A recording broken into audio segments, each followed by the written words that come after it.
Nesse fim de semana foi finalizado o período de alianças eleitorais, aquele período que a legislação eleitoral estabelece para os partidos escolherem seus candidatos, fazerem suas convenções para escolherem seus candidatos e fazerem as suas coligações. No cenário nacional, houve alguns destaques. O PSDB, o candidato do PSDB, Geraldo Alckmin, conseguiu fechar o apoio do chamado Centrão. Diversos partidos aí que compõem o Congresso Nacional, entre os mais numerosos, o PP, o Democratas, o PRB, partidos que têm uma parcela grande do Congresso Nacional e que negociavam apoio, né, que cogitavam apoio tanto para o Alckmin quanto para o Ciro, era outra possibilidade que estava sendo cogitada. Com esse apoio, o Alckmin fechou 49,5% do tamanho da Câmara dos deputados federais na sua chapa. O que isso significa? Né? Isso significa 49,5% pegando as eleições de 2014, que é o critério para determinar o tempo de televisão. Então, com essa coligação, o candidato Geraldo Alckmin vai ficar aí com quase metade do tempo de televisão da campanha eleitoral desse ano.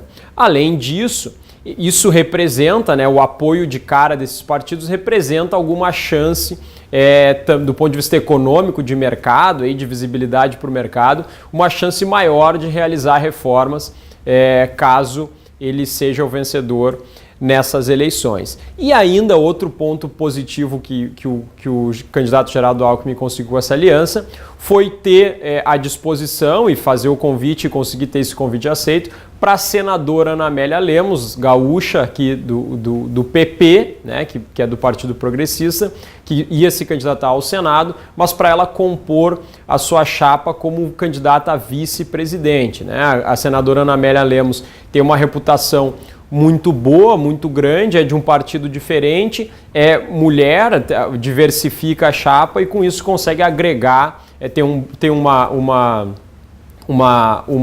grande fama, né, de combate à corrupção, uma reputação de combate à corrupção, de seriedade no seu mandato e com isso consegue agregar aí para a chapa do Geraldo Alckmin. Do ponto de vista do PT, também houve um saldo que a gente pode considerar positivo, porque o PT conseguiu, o partido que poderia se aliar ao Ciro Gomes e dar mais peso para a esquerda, que era o PSB, não fez isso, acabou ficando neutro na disputa, e o PT conseguiu fechar uma aliança com o PCdoB. De certa forma, o PT reconhece, né, o fato de que o Lula, que é o seu candidato, não vai poder concorrer, né? Então isso é outro ponto de destaque nessas negociações de alianças, né? Porque o PT cogitava alguma pirotecnia, algum enfrentamento do sistema e isso não foi feito, tanto que a negociação, o Lula é candidato, mas já o Haddad é o candidato a vice, mas já é uma negociação para o vice do vice, né? Que é a Manuela Dávila. Então, quer dizer, o PT já reconhece que o Lula não vai conseguir ser candidato e a Manuela Dávila vai entrar nessa chapa. Há outro ganho, há um ganho de tempo de televisão também com essa aliança com o PCdoB, devido ao número de deputados que o PCdoB tem na Câmara dos Deputados, junto com o tempo do PT, né? A bancada do PT que é grande também na Câmara dos Deputados, e há um ganho de colocar a Manuela Dávila na chapa por ser uma pessoa jovem e também poder ser mulher, ser aqui do Sul, poder agregar votos, diversificar a chapa, junto com o Fernando Haddad, que também é um candidato relativamente novo de idade, comparado com os outros, né? Isso tem alguma aderência à demanda da população por renovação na política. Os candidatos Marina Silva e Jair Bolsonaro, que também vêm bem colocados nas pesquisas, não conseguiram fazer grandes alianças para lhes gerar agregação na chapa e tempo de televisão. A Marina Silva fez uma aliança com o PV, que lhe agrega um pouco de televisão, mas muito pouco. E o candidato Jair Bolsonaro fez uma aliança com o PRTB, o seu vice é o general Mourão, aqui também gaúcho, mas que também não lhe agrega muito tempo de televisão e muita diversificação de eleitorado. Já o candidato Ciro Gomes ficou sozinho, né? Fez uma chapa, acabou sendo isolado pelo PT, no que diz respeito ao apoio do PSB, e fez uma chapa pura do PDT com a senadora Cátia Abreu de vice, né? A diferença é que ele não agrega muito tempo, não agrega nada de tempo de televisão, porque é o mesmo partido, mas diversifica um pouco a chapa, colocando uma mulher como vice, uma mulher que tem boa aderência no agronegócio. Já o PMDB, o MDB, confirmou seu candidato, o ex-ministro da Fazenda, Henrique Meirelles, numa chapa pura, também com um vice gaúcho, o ex-governador Germano Rigoto.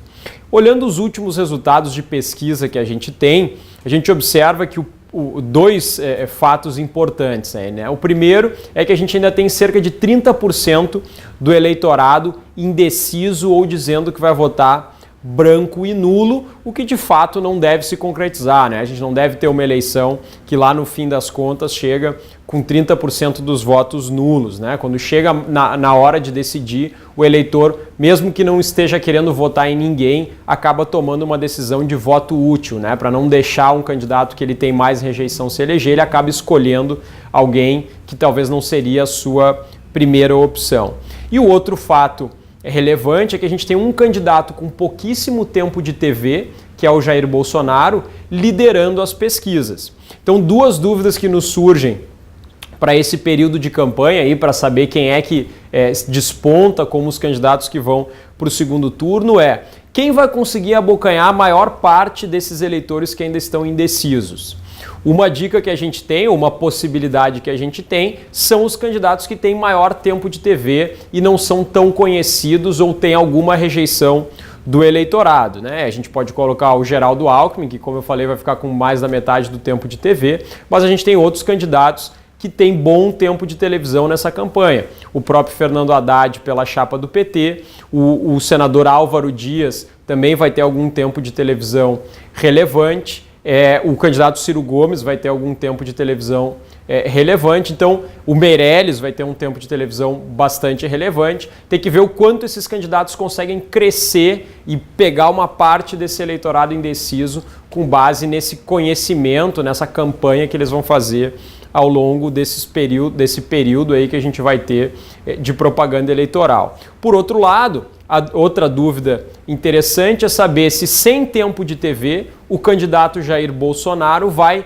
diminuir a sua votação, vai perder uma parte do seu eleitorado para eleitores que vão acabar conhecendo o lado bom que será mostrado ou que tentará ser mostrado pelos outros candidatos. Essas duas grandes questões aí devem definir os rumos dessa eleição. É muito difícil a gente fazer previsão, a eleição está muito incerta, né? Muito eleitor indeciso ainda, é um cenário diferente da gente ter o líder das pesquisas aí com cerca de 20, 22% dos votos, sendo um candidato que tem pouquíssimo tempo de televisão, então vai ter dificuldades na sua campanha, de um partido pequeno. Então são elementos que nos deixam um cenário ainda muito incerto. E vai ser muito interessante para a gente acompanhar aí ao longo do próximo mês e meio aí até o fim das eleições.